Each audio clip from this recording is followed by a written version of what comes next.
Welcome back to Dagryffyn Hobby. My name's Dave. I haven't yet decided what this video is going to be about. So what should this video be about? All I know is that this heat is kicking my butt and I am exhausted. But that's not train related, so let's forget that. Before I figure out and focus on that topic, I wanted to mention I started a Facebook group. It's called Dagryffyn Hobbyville, kind of like Plasticville, but Hobbyville. It's a good way to share things I might find for sale that I think any of you might be interested in.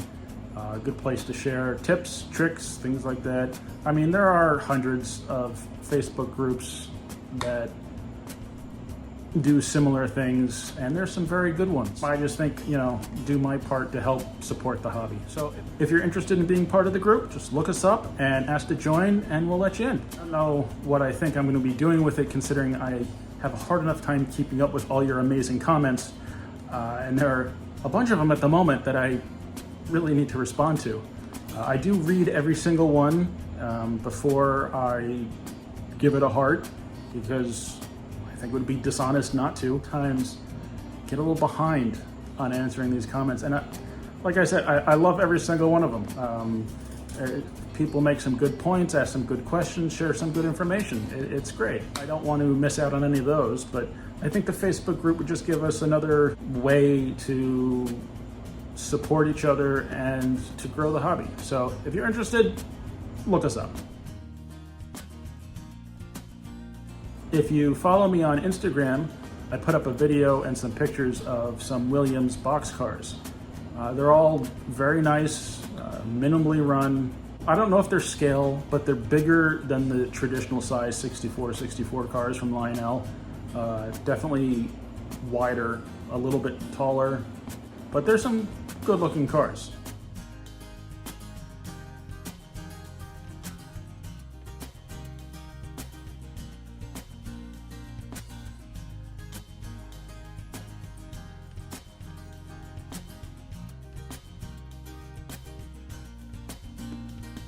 So if you're interested in any of those, shoot me an email. Want to buy them all? Great. Want one? Fine. Let me know. As far as the Williams collection, I appreciate everybody's interest, and I hope I got back to everybody. If you haven't gotten an answer on something, shoot me another email. But I do still have most of the unpowered units. I'll do another video before too long and just show you again all the stuff that I still have.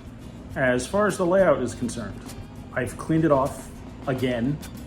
I've got some trains on it at the moment, but that's what a layout's for. I have a pile of foam on the other side, and at the moment, it's helping me visualize mountain, but really I put it there to get it off the floor. I need to nail down exactly where the upper loop is gonna be, which is the same story I've been saying for months, but as you know, I've been struggling with this post-COVID stuff. I still can't breathe very well. It's tough. It makes it tough to get stuff done. So I'm a little disappointed by my inability to get things done this summer, not just on the train room, but on the house, on the yard, on the cars.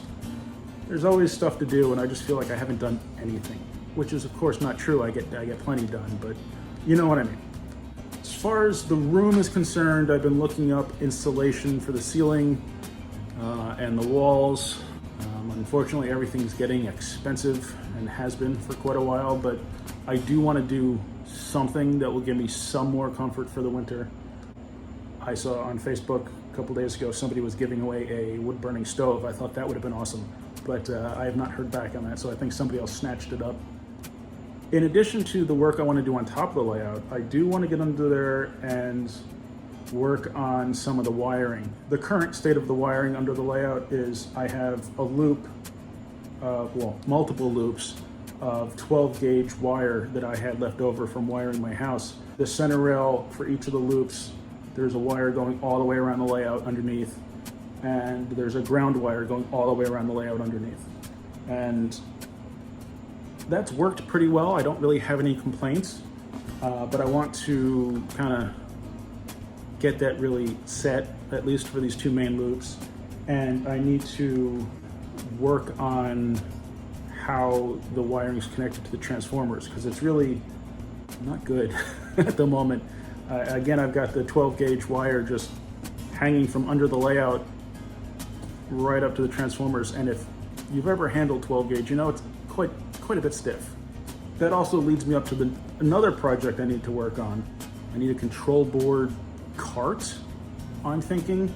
I want to be able to move it. I want to be able to slide it under the layout and pull it out from under the layout, and even possibly move it from one side of the layout to the other and plug it into the layout wiring, have it still work. I don't know, that might be a step too far, but at this point I was thinking of using a Craftsman tool cart and modifying it, cutting it down to be shorter and modifying it to hold my transformers. Without switches and things like that, I don't have a whole lot of other wiring. I'll probably use an additional transformer to power any lights and whatnot on the layout, but I do want to have full control over the loops, both the two I have now and the two I hope to have eventually. Also, I would like a trolley line, and I've been thinking about squeezing that in on this level before I build up. So we'll see. I don't know. There's plenty to do. Hopefully the heat breaks and it's not too nasty outside, and I can get some good work done without feeling like I'm going to pass out. Feeling like you're going to pass out all the time, it's not fun. Do I look tired? I feel tired. That's all right. What's on the layout behind me? Some MPC stuff. Why? I just can't get away from these steam engines. I just really like them. They smoke better than the post-war varieties. They tend to run a little bit better than the post-war varieties. Some of them not as much. The MPC is more apt to have like a wobble to it. The two on the layout right behind me don't have wobbles. This turbine behind me, it is a fantastic runner. It runs well, it smokes well. Sure, the mighty sound of static makes no sense for a turbine engine. I just don't use it, so it doesn't matter. So you know what, in addition to the babbling I've done at you today, I think let's get a closer look at some of these MPC engines.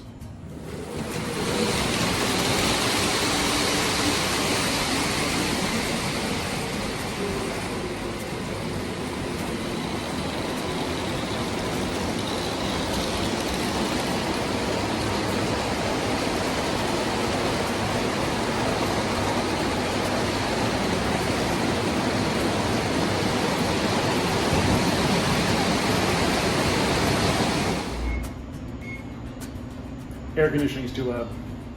All of these engines that are up here, well, except for the 040, which is a different story. All these engines are based on these three engines right here. Somebody might say, why collect the MPC era engines? They're just the same engine over and over again. And while that's true, to a degree, you get variation that wasn't present in the post-war era. If you look at it from only having the post-war engines available to you, where everything's black and everything kind of looks the same, and then all of a sudden here's the MPC era and they're giving you blue, green, red engines. It's new and it's exciting and it's different, adds variety to the same old. And while it's not much by today's standards, those of us that are stuck in the past see value in it. The 6200 turbines based off the 682, which was based off the 681, which was based off the 671. So essentially, the casting's the same. The post-war castings tend to look better than the MPC era castings. There's no seam visible on the top of this boiler, yet down the middle of the 6200, you can see a line where in the post-war era, they might have taken the time to file that down by hand. In the MPC era, they did it. So you're left with a few more imperfections, but still, it's a fantastic runner. This is a strong engine. Runs well, smokes well, can't complain. Now, I have three Hudsons over here. They're considered the small Hudsons, and they're based off engines like this, the 2055. Same boiler, same essential setup. I mean, you could argue that it's the same engine, except without the post-war quality. And I'll agree, the three engines that I have that are based off this engine aren't the best. This 8206 was the first big engine of the MPC era, and it's a nice looking engine. Except for that seam that runs down the top of the middle of the boiler, it's nice. It's in good condition. It's got a few chips, but unless you're paying top dollar for a post-war variety, you're not going to find one this clean.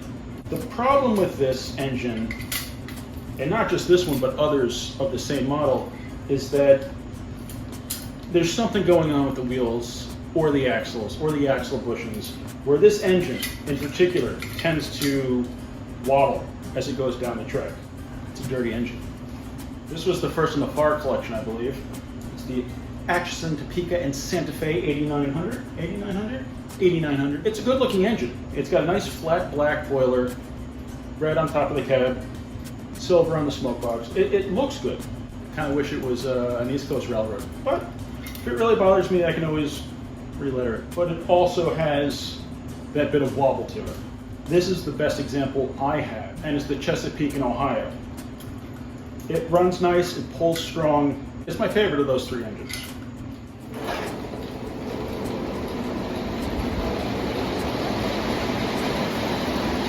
Now the remainder of these Hudsons, and the ones that I continue to want to collect, are these that are all based off of the 226E boiler, or even the 736 Berkshire. They have the same casting, as do the rest of these MPC era engines. Now that is why people say, oh, it's all the same engine, and they're not wrong. As much as I love the 226E and the 736 Berk, I really love the variety of the MPC era engines. You got the Chicago and Alton, the TCA, the Blue Comet, the JLC, and the Southern Crescent Limited.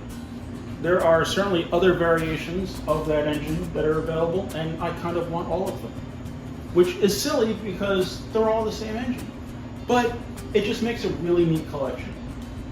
If you're going for a traditional size, the 226 based engines are a good size.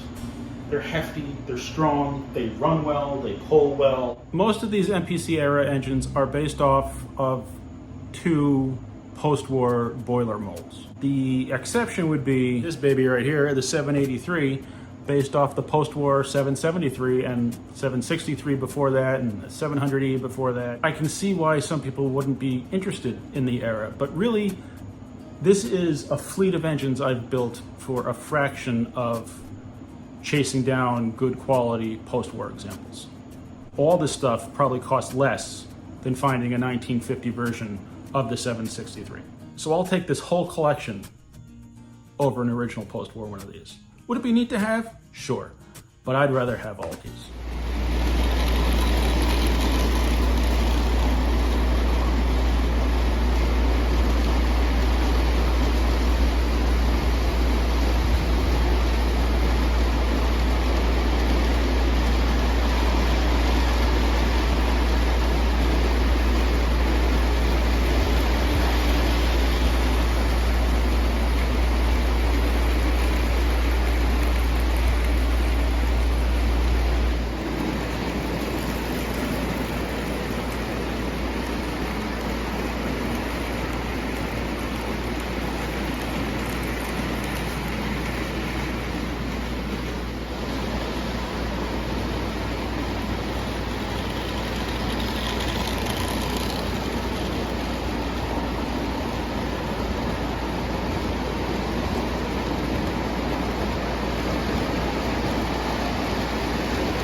I hope you enjoyed the video. Thank you very much for watching. Please remember to like, comment, subscribe, and I'll see you next time on Dagryffyn Hobby.